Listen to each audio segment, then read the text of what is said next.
તિલક jewellers પર થયેલી red બાદ ટેક્સાસમાં મિલિયન્સ ઓફ ડોલર્સના વધુ એક ગોલ્ડ સ્કેમનો ભાંડો ફૂટ્યો છે, જેમાં એક ગુજરાતી મહિલા સહિત કુલ 6 લોકોની ધરપકડ કરવામાં આવી છે. ફ્રેન્ડ્સવુડ પોલીસના જણાવ્યા અનુસાર અરેસ્ટ કરાયેલા 6 આરોપીઓ ટેક્સાસમાં રહેતા સિનિયર સિટીઝન્સ પાસેથી $2.8 મિલિયન ગોલ્ડ પડાવ્યું હોવાની આશંકા છે.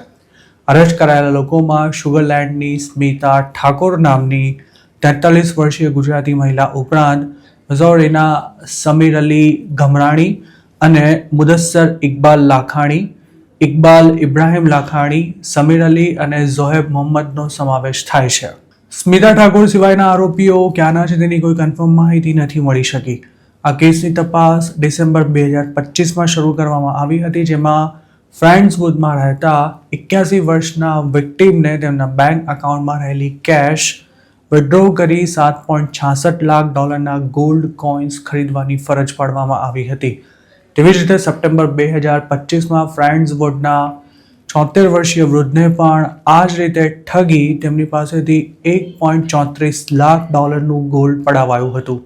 પોલીસના જણાવ્યા અનુસાર શરૂઆતમાં સ્મિતા ઠાકોર અને સમીર અલી ગભરાણીની ઓળખ કરવામાં આવી હતી. સ્મિતા એક વિક્ટિમને ત્યાં ડ્રાઈવ કરીને ગઈ હતી અને તેણે ગોલ્ડથી ભરેલું પાર્સલ કલેક્ટ કર્યું હતું.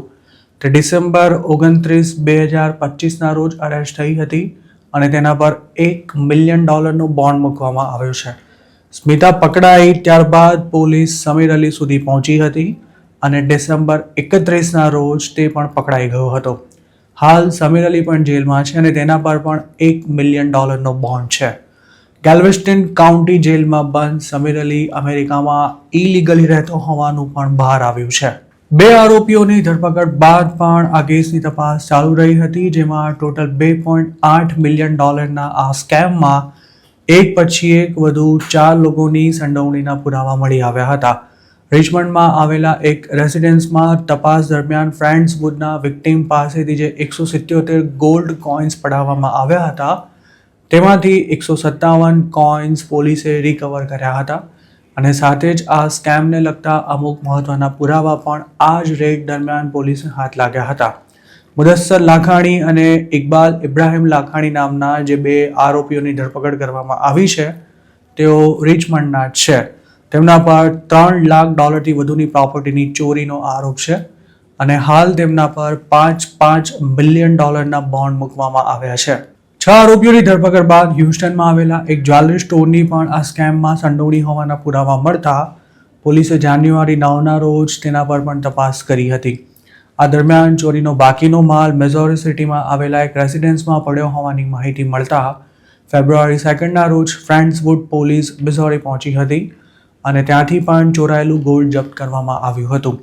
માર્ચ 4ના રોજ કિંગવુડમાં રહેતા ઝોહેબ મોહમ્મદના ઘર પર પણ તપાસ કરવા માટે વોરંટ મેળવવામાં આવ્યું હતું અને ઝોહેબની પણ તેના ઘરમાંથી જ ધરપકડ થઈ હતી.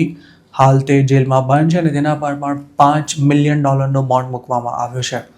આ સિવાય સમીર અલી નામના અન્ય એક આરોપીને એટાઝ કોકિટામાંથી તેના ઘરની પાસેથી જ પકડી લેવામાં આવ્યો હતો અને તેના પર પણ $5 મિલિયન બોન્ડ મૂકવામાં આવ્યો છે. આ કેસમાં પકડાયેલા તમામ 6 આરોપીઓ પર ફર્સ્ટ ડિગ્રી ફેલોની થેફ્ટ ચાર્જ લગાવવામાં આવ્યો છે અને તેમના પર 1 થી લઈને $5 મિલિયન બોન્ડ મુકાયા છે.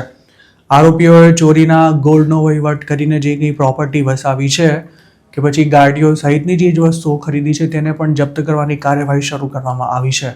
જોકે $2.8 મિલિયન આ સ્કેમમાં માત્ર $7.66 લાખ મુદ્દામાલ જ રિકવર કરી શકાયો છે.